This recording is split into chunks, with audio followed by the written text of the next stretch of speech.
How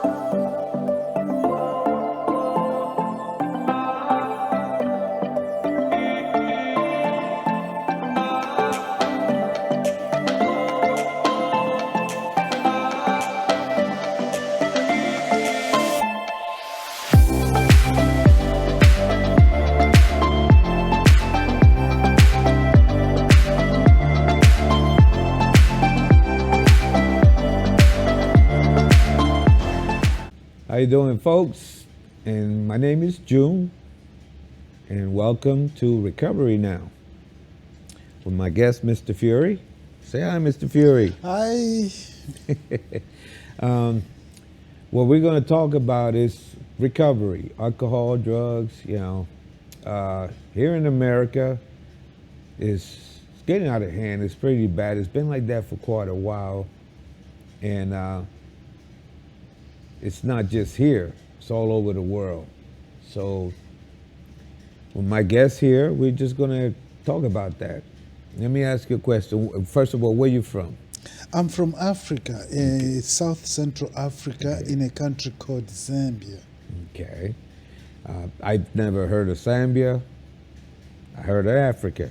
Yeah, it's actually it's in the South Central.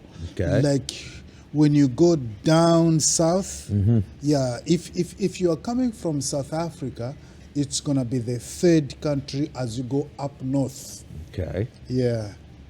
So let me ask you a question. What's it like over there as far as recovery, alcohol, drugs? I mean, is it bad over there, or do you? I mean, this is a real African problem, and it's a global problem, I should say. It's a global problem. Everybody is suffering from drug addiction in one way or the other. It could be like specifically where I come from. Right. We have got what we call kachasu. Now the kachasu is like a local brewed beer. Okay. Yeah, it's equivalent to like what we may be calling liquors. Right. Like something that has got over 40% or more of alcohol in it. That's illegal? You talking about illegal beer, or? Yeah, this is illegal beer, and kachasu is not yet legalized. Okay. Yes. So it's like it was here back in the 20s, prohibition, it was against the law to sell liquor in the bars, and people were making their own. Yes. But once the gangsters and all that back then were doing this, and once the government got tired of it, they made it legal, and now you could buy it anywhere. So many years later, what's happening is even not just adults, the youth of our country here in the United States, they think it's a game. I myself was an addict. I am an alcoholic addict. In recovery. I've been clean for almost 11 years. August 29 will be my 11th year. And the problem with being an addict is that sometimes you don't know you're one. And me, firsthand experience, I spent 32 years in the streets since I was a little boy, drinking, doing drugs. I first discovered marijuana and other drugs when I was 12. So which streets? Trenton, New Jersey. These are streets in the United States. Yes, I was raised in Trenton, New Jersey. That's why I was asking you, what's the drug problem and alcohol like in your country? You know, because I want to compare it to ours. I've never been there, but I know this is a problem all over the world. Yes, it's a problem all over. Even like Puerto Rico. That's where my family's from. Back when I lived there, I was a little boy, and there was none of that stuff, But this is like late 60s, early 70s, you know. Now it's a city just like anywhere else, and the drugs are out of control. People are killing people over it, So what I do for a living is I work at a rehab. Yeah. a rehabilitation center for drugs and alcohol. And there's a lot of them in America, but a lot of people don't know. You know, you have people, like I said, it was a time when I did not know that I was an addict, you know, or an alcoholic. I started as a young boy. It was fun. It was something that I did with my friends. And as I got older, I forgot to grow up, you know. I stayed being like I was and neglected my responsibilities as an adult to get a job, you know. Instead, I resorted to stealing and stuff like that. But my experience with all this led me to want to help, you know. And sometime in the future, if everything goes right, I want to open a place to help people, a rehab of my own. But right now, that's what I do for a living, and I see this every day, every day. People come in through that place, and I mean, it saddens me the way it is. People dying of overdose. When I worked in Florida doing this, my first 5 years, I saved 4 lives. I lost 9. They died in my arms, foaming purple. And now it's like when you're taking a chance, you're playing Russian roulette because you don't know when that bullet's going to come out. People are adding additives to the drugs that kill you, you know, and I mean, it's a dangerous game. So I was just curious, what's the drugs situation like where you come from? Yeah, actually, where I come from, it's in Africa. Right. Yeah, in the South Central Africa, and the name is called Zambia. The drug situation is very bad, you know, because we have a situation whereby these alcohol consumption. Right. Yes, there is part of the alcohol consumption that is regulated by the government, and they have got like different names. They would call it chibuku, or they would call it Chibuku? chibuku. Chibuku. They would call it moss. Now, is that beer or, These are alcohol? these are beers, you know. Okay.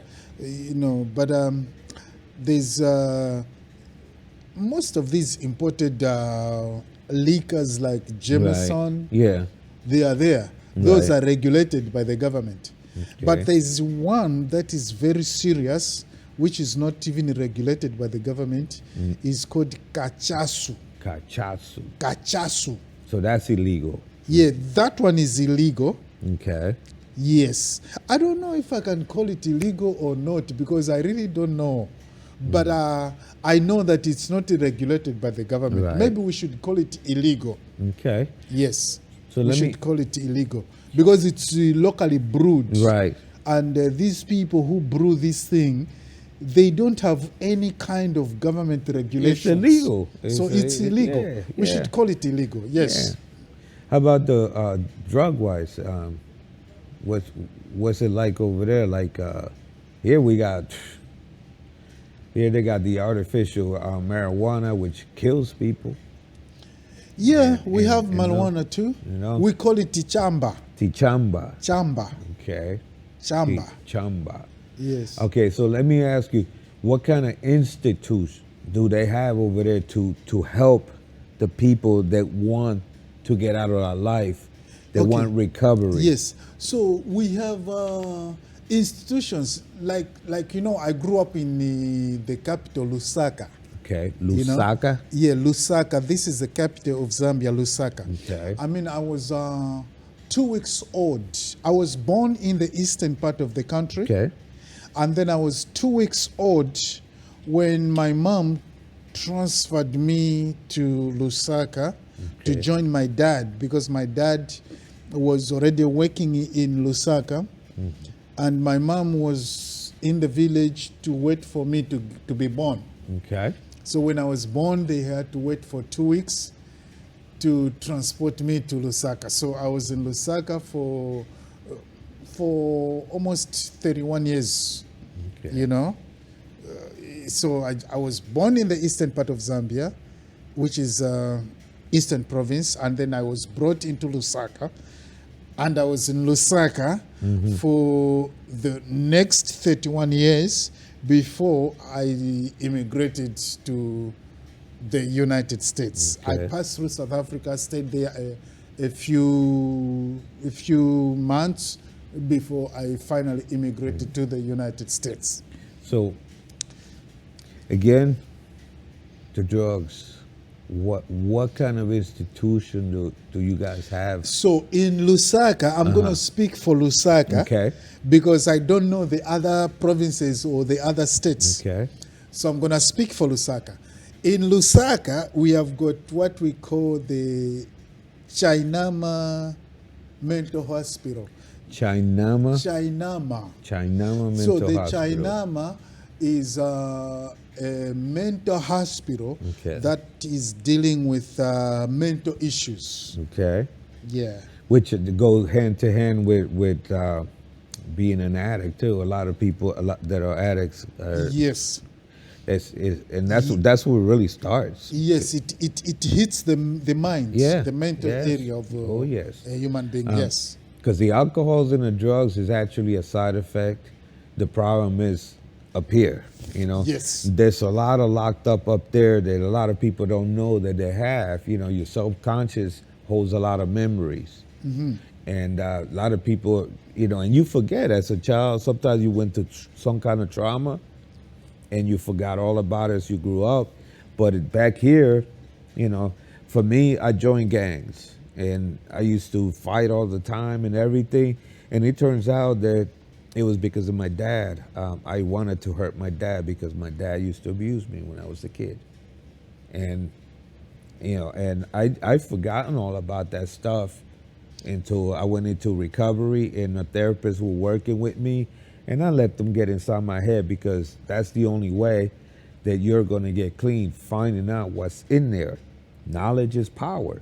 And if you know what's in there, what's causing you to be the way you are, you could do something about it. And Yes. so that's what the rehabs are for, to rehabilitate you, see? And so I went to one and I didn't ask to go there. So where was that? Here in the United States? Yeah, in Florida. Okay. I went from Trenton to Florida. My job sent me there. Okay. Because, Trenton, that is in New Jersey. yes, sir. Yes, Okay. sir. And then It you was- went from New Jersey to Florida. Yeah. Okay. I didn't even remember how I got there. So when you say that your dad used to abuse you, what do you exactly mean? Like he was beating you? He Yeah, was, beating me, you know, just, you know, and all these things came out. You know, he, you know, it bothers me when I talk about it. So I'm just going to leave it at that, you Yeah. know. But I used that since I was 10 years old. Every day I used to fight. My mom had to go to school, and we didn't, you know, I was just, everything changed. And then nobody knew why. I was just one of those bad kids that everybody thought. Then when I was 14, I joined the gang, and I did every you know. So when you say a gang, what do you really mean? Because I know Gang. that, some In the people- street, we used to beat up people. We used to rob. We used to sell drugs. We control a little section of Trenton. You can't even go through there without asking us. My gang was called the Crash Crew. The gang I was in, they're no longer around. I think in my country, we would call that kind of situation like cadarism. Say it again. Cadarism. I have no idea what that means. Yes, it's just like a cada, but you know, it's not like a literal meaning of the word cada. But Cada it's sounds the like the way we interpret it over there. Like cartel. Yes, something like Yeah, that. You know, like we'll be calling gang. cartels or cadarism. Yeah. You know. Yeah. I mean, we just invented our own meaning of cadarism. You know, like what you are describing. In We my call a country, gang- we call that a would gang. that would be called like cadarism. We call it gangs here, and there's a lot of gangs. Some are bigger than others. Some been around for a long time and are very dangerous. You know, we did a lot of things that I'd not be proud of, to talk about. But Yeah. and all that, we used to drink, get high, and it's our family that we protect one another until you decide to leave. When I decided to leave, they tried to kill me. Oh, God. Yeah, oh yeah. And I believe that's why I got partial amnesia, because I was hit in the head. I had a gash, I was bleeding, and I don't remember how it got there, how I got home. I remember leaving my job, but I don't remember getting home. And when I opened my eyes, I was at home. I had all my drugs. I had money in my pocket, all the liquor. So I know I was a mug. So the only thing I could think of, they tried to hurt me. And I had a little gash in my brain that caused me to forget over the course of a year. Like you had something like a scar? Yeah, I had a cut in wound? Yeah, I had a wound in my head and it was bleeding. And instead of going to the hospital, I had drugs in front of me. So I just proceeded to get high. I'll go tomorrow. I never went. Within a year, I couldn't remember my name. And that's how I asked help. I worked at Trenton Psychiatric Hospital, and I thought I was going crazy. I said, I don't want to live here. So I asked for help. I went to the unit and asked for help, and they sent me to Florida. They didn't tell me what they were sending me for, though. And oh, you just went to your job and you said you need some kind of help? No, I mean, within a year, I forgot a lot of stuff. I had to be always look at my driver's license to see who I was, because I couldn't remember my name. Oh, you couldn't remember your name? No. Yeah, so where I worked, they had you sign in the morning. Yeah. And when you leave, you sign out. Yes. And I had to look at my driver's license to sign, And then the picture looked weird. And I knew I was June because everybody called me June. But the license says Jesus Planas. And I was like, who's that? I guess that's me.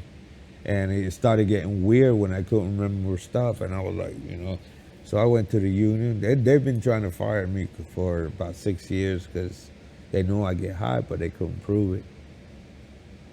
So when I asked for help, I said, yeah, we're going to help you. They sent me to Florida.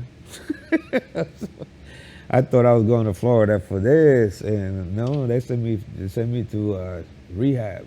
And I thank God that happened, because it was God's doing that this happened to me, so that I could wake up and be here today and be able to help other people. Because that would have never happened to me. I would have never went to a rehab. I would have never got clean and sober, and I would have never been able to help others. Yeah. And so that's what this show is about. This show is about the places in Waterbury. There's a lot of recovery in Waterbury, but a lot of people don't know it. There's a lot of rehabs, and there's a lot of people that could give information on this is where you could go, this is what we do for you, this is how we could help you. Mm-hmm. So this is what this show is about. So in other words, you are here to help other people. Yes, sir. Who are in the similar situation that you went through. Yep. That's what I'm here for. That's what God saved me. Yeah. That's what I do. So your situation went to as bad as a place where you could even forget your name. Yes. I felt like I was being erased. And when I found myself in recovery and I found out what it was, I did not want that. I fought it, But then when I detoxed, all the drugs left my body completely. Yeah. I found myself here in this world. I have no idea what to do. So when you say you went through a detox means that that the drugs leave your system, because you're not getting high. So whatever drugs you got in your system, they slowly leave your system until there's no drugs in your system, and you're normal. Now the thing is staying that way. Okay. So because your body gets hungry. Your body's asking for it. For it, yes. For drugs, for alcohol, whatever it is that your body's been used to that, you know. So Then now it finds s- itself without it and don't know what to do. yes, and so the body will be naturally Hungry, asking for that. hungry. And Yes. then you have to fight not to give the body what it's used to. See, it's a disease. Some people could drink and say, "Well, I'm going to have 2 beers and I'm going home," and then the other person has a disease of addiction. Yes. It comes from the head up Right. here in your mind. Hmm. Like something tragic happened to you when you were a kid, and that's just how you take. This is how you kill the pain. Right. You know, the fear and all that stuff. But your body, once you detox, your body is hungry because it wants what it's used to, you know? So you So- want to remain detoxicated, Yeah. but your body Y- is used to getting Yeah, intoxicated.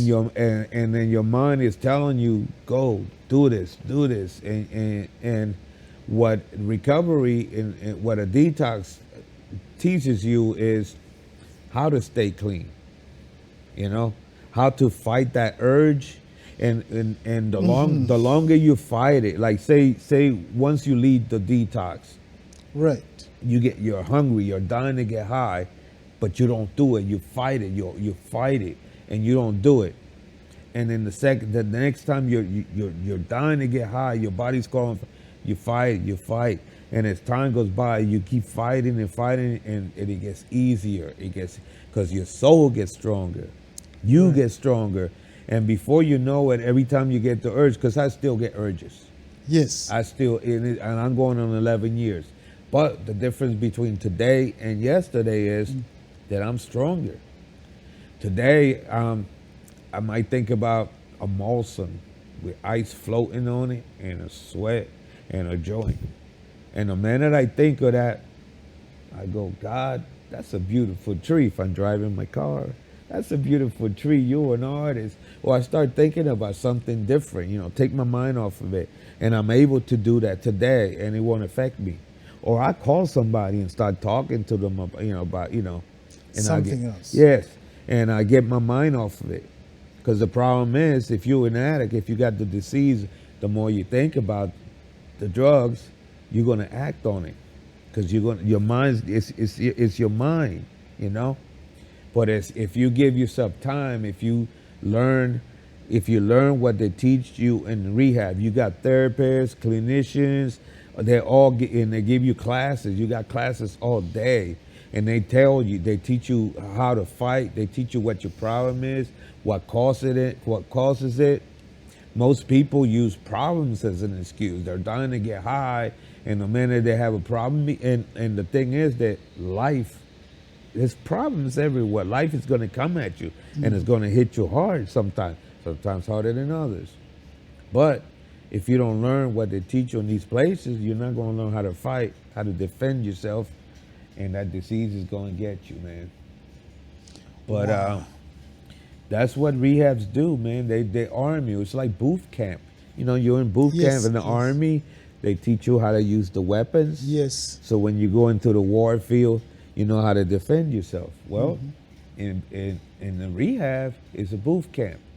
They teach you how to stay clean and sober, how to fight the urges, and all that. When you go out to the field, if you didn't pay attention or if you didn't take it serious, when you go out there, you're not going to know how to use your weapons of recovery. You know? So let me ask you something. How do one find out that they need this kind of help? Well, when you can't stop drinking, when you can't stop getting high, and when you become a certain age or go through your life acting like a kid and you're a grown man, you don't take life serious, you would steal or do anything to get high, you become a very bad, dishonest person, and deep inside you're a good person, but you can't control this. You know, once you realize that you can't control it, You need help. You need to ask for it. Some people are afraid. Some people don't realize that what they're doing is not correct. You know, me, I like I said, 32 years, and the only reason I went up in a rehab is because my job sent me there. I Wow. tried to stop. I knew I had a problem. I knew something was wrong with me because one day I said, I'm not going to smoke crack anymore. Hour later, I was buying it. And I didn't know, and I said to myself, oh, what's going on?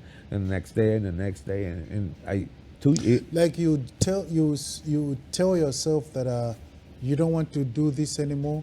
You don't want to smoke. You don't want to drink. You don't want to get high, but you just find yourself doing in the it. situation. Yes. When you get It's the like- hunger, yes. when the hunger hits, Yeah. you don't think about your wife, your kids, or your rent, or anything. You don't think. You don't think about nothing. All you think about is how am I going to get it? Where to get it? You'll lie. You'll cheat. You'll steal. You do whatever it takes to get it. That's, Like something that is going to drive you it controls you. Is that to is- do it. It doesn't matter the sources of income to get Right. what you need. Then you know you are addicted. I used to. I stole from my mom. I stole from my family, my sisters. I stole from a lot of people. I stole cars. I did all kinds of stuff, even though I had a job, because my income, even though I used to make more money then than I do now, I was always broke, because I used to get the money to the dealers. You know, and the thing is, you have remorse once you come down from your high, but it overcomes you. It overcomes you, and the only way that you're going to do to get rid of it is to get help.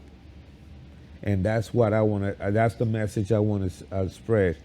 So for all of yous out there that are watching this, there's help out here in Waterbury.